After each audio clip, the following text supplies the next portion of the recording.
Even though VeilBreaker is live now on all platforms, on Xbox it is pretty big. Quite big in fact, because they have remastered something over there. PlayStation 5 is about 8 gig. It is fairly big. PC is 2.3 gig. It's not actually as big as every other platform.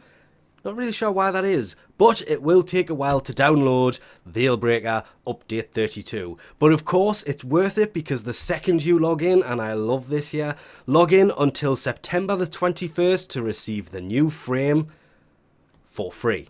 That's right, Styanax can be yours for free simply by logging in before the 21st of September. This is because it is their 50th frame and they wanted to do something to kind of celebrate this, and in all honesty, I cannot think of a better way to celebrate the 50th frame by giving it away for free. Here's all fingers crossed this turns out to be a pretty decent frame at the same time, because if this is a junk frame, oh, people are going to be pretty upset.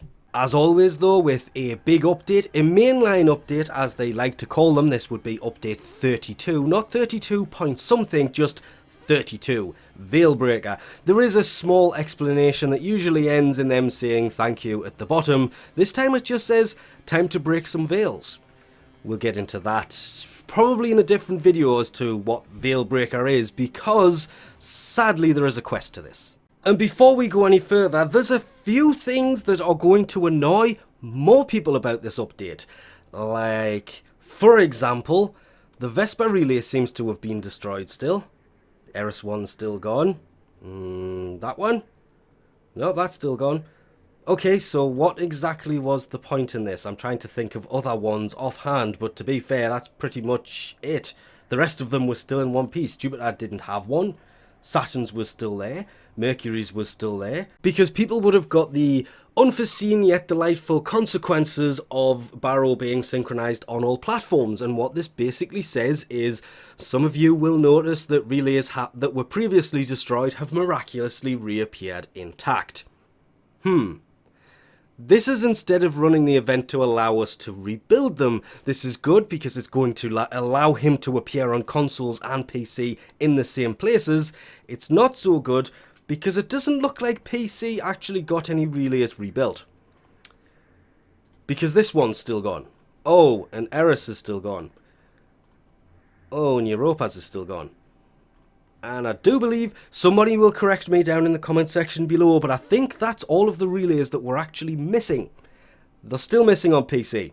But on console, it does mean that you will have, let's for example say Pluto, because I know that's destroyed somewhere. It will miraculously be back. That's besides the point. The 50th Styanax. Actually, it says the 50th. 50th? I was right the first time. Anyway, and there he is. Of course there is the anime I am not going to play because I've had nothing but problems with those in the past. But there it is. One free Styanax.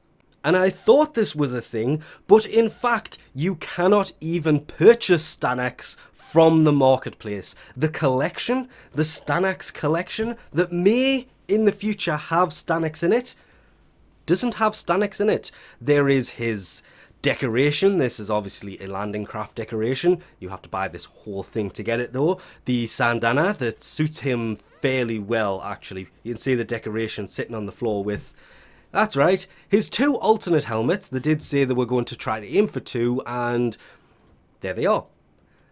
Though I do like the standard one. That one might be just a little bit better. And his, well, void shell skin. Yes, that's right, he will come with void shell. This was expected with every frame after they added it. When they bring out new frame, the void shell will be there as standard. So all of these, yeah, you cannot at all buy any of it. The community display, I'm pretty sure this was a Twitch drop. No, there was a code you could use to get it. I cannot remember how I got that. I think it was a code that you used, code being Styanax, and it just gave you it after the dev stream. Then we get into the weaponry, shall we? There is, yes, an actual weapon. The parts for these, however, Oh, this is a spear gun. It is a primary. Does it actually say spear gun? Throw enemies, blah, blah, blah. It doesn't actually say spear gun. So, let me say it. This is a spear gun. It will use rifle mods. It's mastery rank 8. Hopefully it's a pretty decent one. It seems, I mean, 800 blast damage. Yeah, that's not a small amount of damage. That's the radial. The base is 400. That is still a lot of damage that this thing is going to have. And in his hands, well, doesn't actually say anything about a perk to him having it at all. Now I look at it, because usually it will say that when in Styanax's hand it will X. We'll get on to how to get these in a moment, but there is finally, after all this time, a new machete, and it doesn't look too bad stat wise. Yeah, there's going to be a lot of jokes made about the slide attack of this thing, just simply because of the damage it does. But it does 333 total damage. It's got 35% status, 21% crit. His primary weapon doesn't have that. 26% crit, 24% status. I know this is kind of supposed to be a signature weapon of his, but when you have a machete coming at exactly the same time, okay. Now they have me intrigued, because that is basically a status-based, throwing weapon, you say. Again, I'll get on to how to pick these up in a second. That doesn't look too... 9 total damage, eh? But it is 37% crit chance, but only a 1.9 times multiplier. It's good that they've finally yet again added, as well as a machete this game has needed for a long time. They kind of forgot about machetes. There is a new throwing weapon. This would be the secondary. So there's a primary, secondary, and melee that have come with this. But this is crit based, and the crit stats aren't really that great. But it does have a radial attack. So these things, they will go bang when you throw them. The blueprint for these, well, can be purchased for stock in Cal's Garrison. This is why I wanted to do these kind of all the same. And they have already mentioned the fact that the weekly missions that are coming for this update are not happening this week. They will start next week, which I'm looking forward to. But Cal's Garrison, that requires you to have completed the new war, and from here onwards, we're going to have to get spoilerish, because that means you will have to go to the Drifter camp, and I don't know why we can't just go there. Why do we have to switch to the Drifters camp?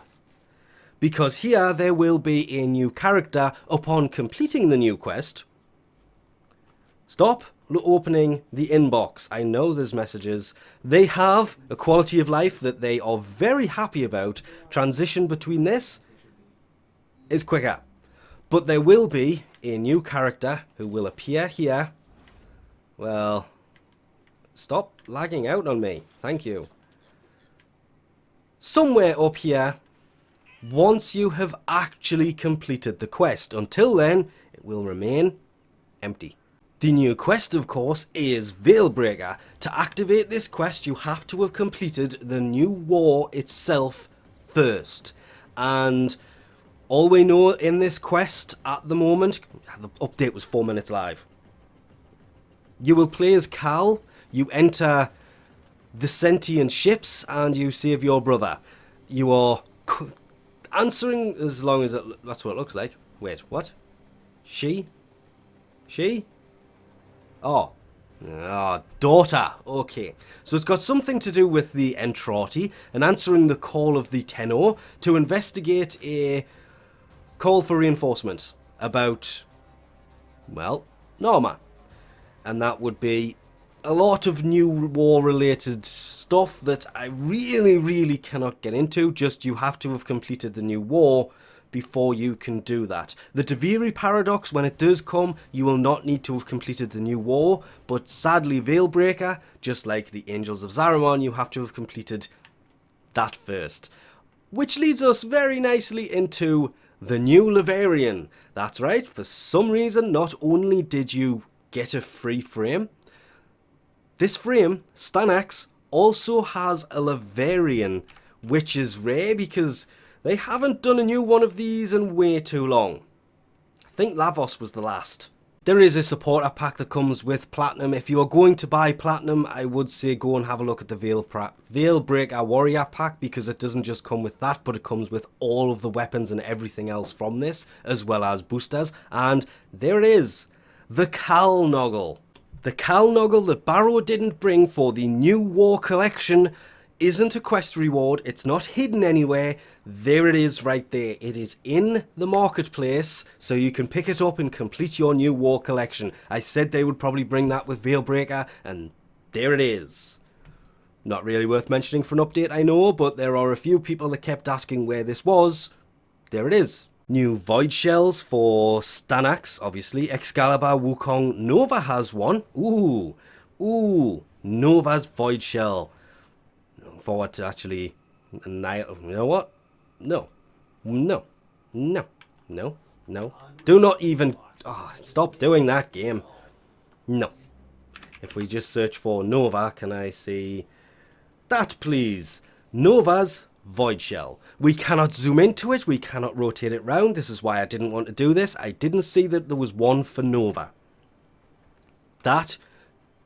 I'm looking forward to see what people do with this. I just really wish that this would allow you to put another skin over the top of it, and it would then texture that skin, because Void Shells basically use these things that add different textures to the skin. You can change the colours of them, yes. You can't change the pattern or anything else about it. Or the helmet, which is where the big shame of Void Shells shows its ugly, ugly little head. But I may as well have actually used this. Again, we can't zoom in, but you can see them better. Wukong's doesn't look too bad. Excalibur's fits him quite nicely, but Excalibur has way too many skins at this point. Adding another one, it was inevitable. I do like the different patterns though. The different textures. They're not patterns, these are textures that can be added to the pattern you can see on this. But as you can see, Wukong actually looks pretty nice like this. They're just the normal looking skins in this colour, because that's just the colour they're all going to be, and you can add textures to them. No deluxe skins, standard skins only. The Archon Hunt, this will of course be an entirely new system. I love the fact they've hovered the mouse over it here. At the end of this mission, it's just like a sortie, it's a 3-part mission. The Archon Hunt, you will guaranteed at the end of it to have an Archon takedown, and that is how you get a hold of the Archon shards for the new system that has been added there, which of course would be the well, we can kind of show this, but the shard system. Sorry, that makes me laugh. There is 5, I do believe, placements. It would be 1, 2, that looks like 6 to me. 1, 2, 3, 4, 5. No, I was right the first time. It is still 5. And these allow you to add defensive, offensive, and even abilities. You can gain ability strength from these things, or more health, more shields, more armor. Yeah, looking forward to seeing what these are. They put it down to the Crimson ones. They are offensive. The Azure ones are defensive. And the Amber ones, which is the only one shown up, which would be the orange one, obviously, would be utility. And I'm looking forward to playing with this system more once it becomes unlocked, because this is Helminth.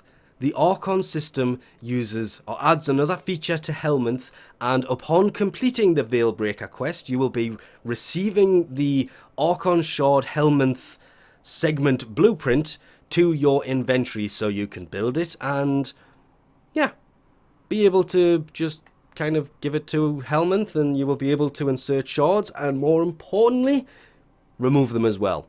Which means if you have increased your maximum energy, maximum energy is filled on spawn. These would of course be the utility ones, I would assume. It was orange, wasn't it? I was literally just saying it. Yeah, orange ones were anyway.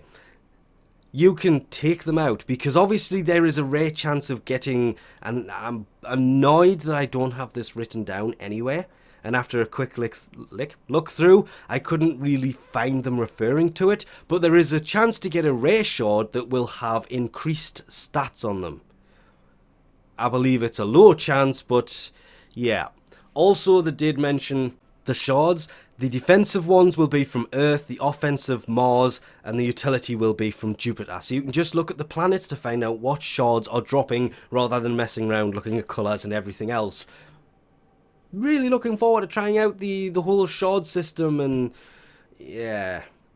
The fact it shows in your inventory as well does look pretty nice. Just a nice little touch to have it down here in this big empty space. Proteas Deluxe is here, but let's be honest, who really wants to see that there? And inbox again. I do not know what that said. Interesting. Moving on. Somebody's going to oppose that there. Oh well. Proteas Deluxe is here, and I'm just going to click on the skin itself so we can do this. Because look at the Proteas little turret here. The detail on that looks amazing. I wish they would add the zoom function in here. They added into the arsenal. But her deluxe skin looks damn amazing. I actually, the first time I saw this, thought, damn, that looks nice. That's a Tonko skin. I thought that was a Zor skin. I think everybody thought pretty much the same thing. No, it's a Tonko skin. Nice touch. I mean, it looks like a Zor from the front, doesn't it? And then there is a throwing weapon skin that kind of goes with it that makes this entire collection just look so much better. Of course, you can buy the skin itself separately, but the only way to get the weapon skins, as you can tell, is to pick them up as part of the collection. So you have to ask yourself, is it worth an extra 60 platinum to buy these skins as well? Or just pick up that? That in itself is worth the 225 platinum. But if you are trading prime parts to get a hold of platinum, you can pick up just the skin, and it does still look I love that skin actually. Can't go on without mentioning quality of life changes that have reworked a few things. There are changes to, it literally just says changes, look at it. I mean, what changes? Well, if we go further down, it's down there as are the reworks to Excalibur's abilities. This is why in your inbox you have a message from Ordis that will refund you some catalysts, reactor, former, if you have evolved, touched, anything else, Excalibur, Mag, Volt, or Wukong. Obviously, if you've installed them, they have refunded them. Since, as you can see, Mag is format once, because, you know, Prime. And, yeah, so is Volt. That would be why there's two former. But more importantly, they will remain max rank. They will not go down in anything. I'm glad to see that, because if they had have reset everybody, those frames, if you use them all the time, it would have just been annoying to have to reset them. I would love to go into more detail about all of these. The augment buffs, there's a lot of them. Changes to armor, basically, what is the best and quickest way I could put this? If you cast an ability that strips armor, it now only strips it the first time you cast it, not the second time. So you can only strip 50% armor instead of basically casting it a second time, stripping the other 50% and it just getting smaller. No, it will take them to 50 and leave them there, as well as a few changes. And I mean, the list is, well, that's the best one. They've changed ammo worldwide to basically be primary, secondary, and how much you get. You can see they've been changed to primary, and this is going to make ammo huge. And there's just so many changes in here, I can literally not go into it. Oh, and holster speed mods have had their speed increased a lot. That's half the speed it used to be before, which is obviously great. But, well, I wanted to end this a certain way. Link to this forum post will be in the description below. There is a lot in here. Oh, there's Cal's Garrison right there. That will appear once you have completed the quest, and of course I have to complete that before they will appear. But more importantly, Stanx himself. Does he come with a catalyst reactor? 60 points. Yes, he comes with a reactor in. If we go to actions and try to... No, he will come with a reactor already installed. So keep him, level him, free mastery points. I did not mean to do that. Yes, he comes with 60 points. Over mastery rank 30, unranked frames basically are max capacity, in case you're wondering why that says 60 of 60, mastery rank 32. Legendary rank 2. However you want to put that. But if we go to actions, you can see it's already installed. Stanx comes with a reactor. And I'm assuming a Warframe slot. I tried to look, couldn't really find anything. Comes with a D, a dash. If, however, you try to pick up this frame after those 2 weeks, the parts for Styanax, who, to be fair, that's not bad stat-wise. Nice sprint speed. They could have slowed him down. 250 armor with 150 energy. Oh, 250 shields as well. Considering the changes to his passive, for the record. I don't think you're going to show me unless I go to abilities, are you? And there's his passive. Crit chance increases with shields. Hence, having the shields is kind of big, but the abilities are kind of locked. We'll quickly kind of mention. Yep, Radial Javelin. A buff. Radial Javelin is his 4th ability. His 3rd ability will give a radial buff to pretty much all allies. Rally point. His 2nd ability, yeah, cuts armor down on enemies. And instead of charging forward, now you just throw shields out in front of you, like that, and any enemy hit by it will have an armor debuff. And his 1st ability, you throw a javelin that will suck nearby enemies in only when it makes contact with a wall and explode, doing damage. I actually love the look of his abilities. Operator abilities don't really matter. I've never looked at that before. Yeah, don't know when they changed that. There's a few other things that they have, of course, changed. But if you want his parts afterwards, well, you're going to have to take a visit to Cal's garrison, because they sell the weapons, they sell Styanax, they sell eye patches. I'm not kidding, they sell eye patches. More on that when more about this update has been unlocked. The eye patches off a Cal, for those who are wondering. I'm assuming everybody knows that was meant to be a joke. Didn't work out too well. I already realised that one. But this has gone on for ridiculously way too long, so we'll leave this off here for now. Thanks for watching, and I'll catch you very soon.